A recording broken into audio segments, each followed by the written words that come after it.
In today's show, you're going to learn about the relationship between Aristotle and the next economic boom, mathematics and pornography, central banks, and the Boston phone book. Remember, this show is all about helping you learn how the wholesale creation and destruction of money affects your finances, your economics, our politics, our society. This is Making Sense, a Eurodollar University production. My name is Emil, Kalinowski, and I am joined by Jeff Snyder, the head of global research for Alhambra Investments. Good morning, Jeff. Good morning, Emil. We've got a great show. I am super excited about today's show. We're going to go over 3.5 articles, 4 articles, 3 episodes, 3 parts.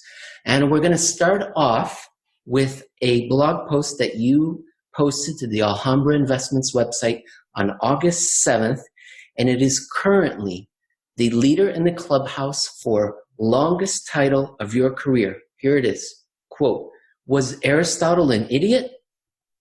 Welcome back to August 9th. That answer to that question, the key to the next golden age. Jeff, why did you use 105 letters, numbers, spaces, syntax to describe a 12 basis point move in an interest rate 13 years ago? Yeah, it kind of doesn't make a lot of sense, does it? There's a little obvious incongruity with the amount of attention and the amount of emphasis that we put on both that event and as well as what we think about it. Really, what we're talking about here is August 9th for us around Eurodollar University is an important event because that's the day when the first global financial crisis became a global financial crisis. So it's for us, it's the moment that everything changed in the system. From that point on, as I think we generally view, there was really no going backward from that one. Whatever was going to happen was going to happen. You know, Ben Bernanke was kind of screwed after that point because the system really did break down. Yeah, we talked about it. We had at the end of episode 21, part 3, we talked about the anniversary a little bit, and we didn't go into the nitty-gritty details, but we got some requests to do a show one day about that. And I think you did something on that with Eric Townsend at Macro Voices. So before we get to it, someday in the future, I'm sure we will do it. If anyone's interested about learning about the nitty-gritty details of that day, go to Macro Voices, Eurodollar University with Eric Townsend and Jeff Snyder. One of the things that stood out that you write about in your article that you make note is that a pretty remarkable thing happened that day. The offshore rate, LIBOR, for dollars went up, signaling very enthusiastic demand for dollars. Meanwhile, the onshore rate for dollars in the United States, federal funds, went down, signaling very little interest in dollars. And this was the making of obvious, the making clear that there was a geographic break taking place. Yeah, it was the idea that the Eurodollar system, the global reserve currency, which isn't really that necessarily a dollar, but this bank-centered offshore currency system, that's where the focus of this growing global financial crisis actually was. It wasn't Wall Street, it was Lombard Street. It was the main Eurodollar avenues in London and the Cayman Islands where you are, Emil. All of these offshore banks that trade and redistribute these bank liabilities that they call dollars. What we saw on August 9th right away was something is wrong in that part of the system. And even when you go back and look at how the Federal Reserve treated the early days of the crisis, they weren't really sure what was going on either. They could see that LIBOR was going up, and a lot of discussion took place in the FOMC meetings was about whether or not that was even the Fed's problem. Was that something the Bank of England should have taken care of because it was London dollar trading? And so that was, again, the incongruity between what was really taking place and how we're supposed to understand what was taking place under the worldview and interpretation, rules of interpretation that had developed over the previous decades. And it wasn't exactly the way it was supposed to happen. All right, so the title of your article is, it involves Aristotle right from the beginning, philosopher. I'm going to quote a philosopher, a modern day philosopher, and then we're going to work backwards via another philosopher in between, and then we're just going to talk about paradigms and whether or not Aristotle was an idiot. So, Christopher Nolan, 2008, The Dark Knight. the Joker is speaking to Two-Face in the hospital, and he says, you know what I've noticed? Nobody gets upset when everything goes according to plan, even if the plan is horrifying. And Jeff, I hear an echo of that statement in your article when you say, quote, progress is not linear. Rather, it quite often goes for a very long time in a settled state, no matter how unsettlingly wrong that state. What and who are you referring to here? Well, I like the fact that you're, I think, comparing me to the Joker. So, I mean, that's already a That's great right. place to start.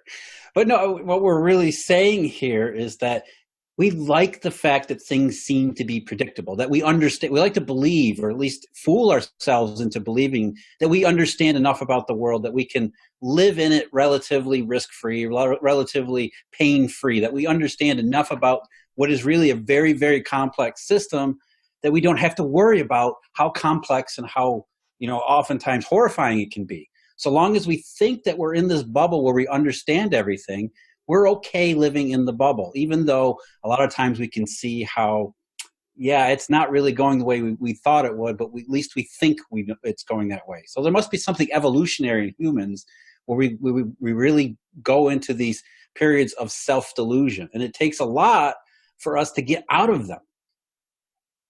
Paradigm shift, perhaps? Who was talking? And in the article, you say that we didn't really experience a paradigm shift on August 9th. And I'm guilty of saying it often, that it was a paradigm shift. Let's talk a little bit about Kuhn and what he thought of Aristotle. Yeah, I think, I do the same thing. To me, I always say August 9th was a paradigm shift. But in the original meaning of the word paradigm shift and how it came about and how it relates to Aristotle, it wasn't. And it explains why things are the way they are. One of the things I hear about a lot, and I know you hear about it too, Emil, is people say, well, no, Ben Bernanke, Janet Yellen, Jay Powell, Mario Draghi, all these central bankers, they can't be this incompetent. They just can't be. They can't be idiots. And therefore, a lot of people are left to believe, well, because they perform so poorly at their job, it must be because they're doing it on purpose. Like they're crashing the system for their Wall Street masters. I mean, you hear that a lot. There's some insidious plot because these people just can't be that incompetent. But the guy who invented the term or coined the term paradigm shift, Dr. Thomas Kuhn, what he did was he went back and looked at Aristotle, who is, someone who's lionized in the Western canon as a very smart man and one of the people who brought about the entire Western frame of reference in scientific study. And what he wanted to know was, did Aristotle really contribute a lot to the scientific breakthroughs that took place in the 16th and 17th centuries? And what he found out was, man, Aristotle looks like an idiot. Pretty much everything he wrote where it came to physics and science and natural sciences was not just wrong, it was riddled with logical errors and all sorts of mistakes that you would think that a child had written it. From our modern perspective, that's what it really looked like. It looked like that, Aristotle was an idiot, but we know he wasn't an idiot. What happened was he lived in a different paradigm. He lived in a different world where they interpreted the world around them very differently. Their frame of reference was primitive, and it was so different from the modern world. That's the only conclusion a modern person can come to, is that it looks like Aristotle was an idiot. He wasn't. He was a very highly educated, smart man, but within his own paradigm. And so that applies, I believe, to the modern day economics. When you look at Ben Bernanke, Janet Yellen, and Jay Powell, they look like idiots, but they're, inside their own paradigm thinking, we've got this covered. We view the world in a 1950s way that we think is relevant to today. And therefore, they're very intelligent about that 1950s worldview. They're very smart people, and they're trying their best to make sense of the world around them, but using the wrong frame of reference to interpret what they see. And so the results are, quite predictably, very poor. So it's not that the central bank is necessarily corrupt in a outright, let's crash the system kind of way. They're corrupt in that they refuse to appreciate all of these signals telling them that they're doing a wrong job because they begin from the wrong paradigm. And so on August 9th, what happened was the system changed, the Eurodollar system changed, but the paradigm, the mainstream conventional paradigm never did. We're still operating on the pre-crisis paradigm, which was wrong to begin with. And so what has to happen is not only do we have to recognize the system as it was before August 9th, we have to realize what happened after August 9th and bring everybody up to speed by reinventing our worldview so that we can properly interpret the framework of how things actually work in the modern age. I like to think of it as that we're in a box, right? And we're trying to think outside of the box. And like as I said, I think we were in a paradigm shift, but that's not right. We're still in the box, and August 9th represents a crack in that box through which light is coming through. And it's our job, perhaps like Uma Thurman in Kill Bill, to get through that crack, break through to that new era on the other side, that new paradigm, that new world, which you and I believe is going to be a good one, that there's a golden age, that there's a boom, there's a real surge that we're going to accomplish as a society.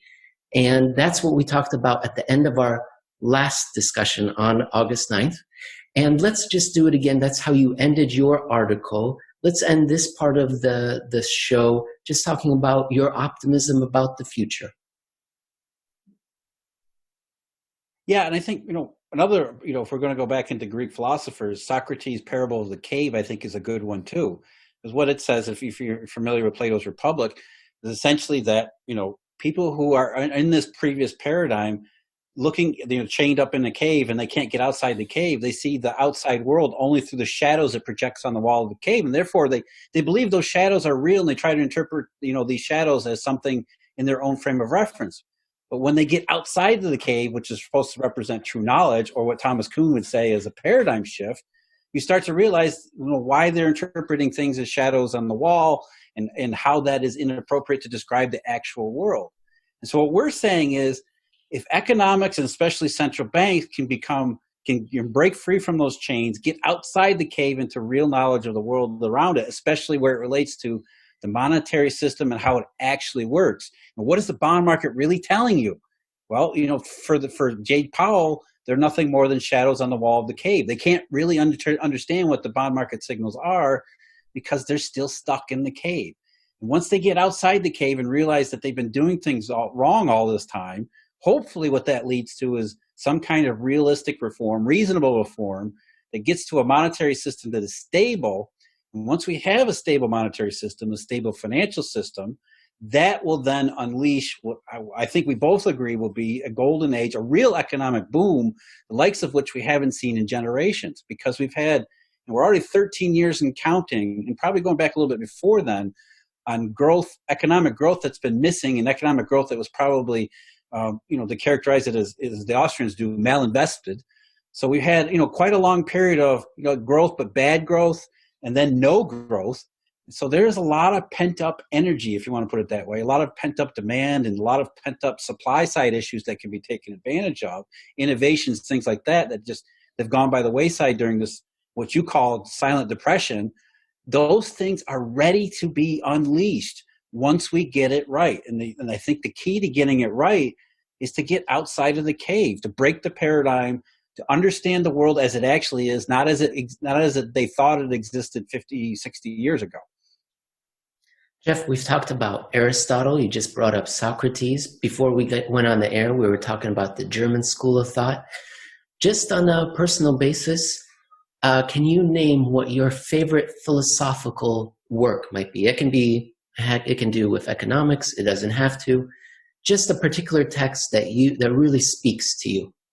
One of the books that I've always read is Plato's Republic. And I for a lot of different reasons, there's a lot to like about it, and there's a lot to just shake your head about. And so it's one of those things. I like those kinds of things where you can look at it and say, this isn't just a manual for how we should live our life. It's somebody struggling to understand the world from their own perspective. And you can see that struggle and how it's laid out, and how that applies, especially to what you and I are doing here.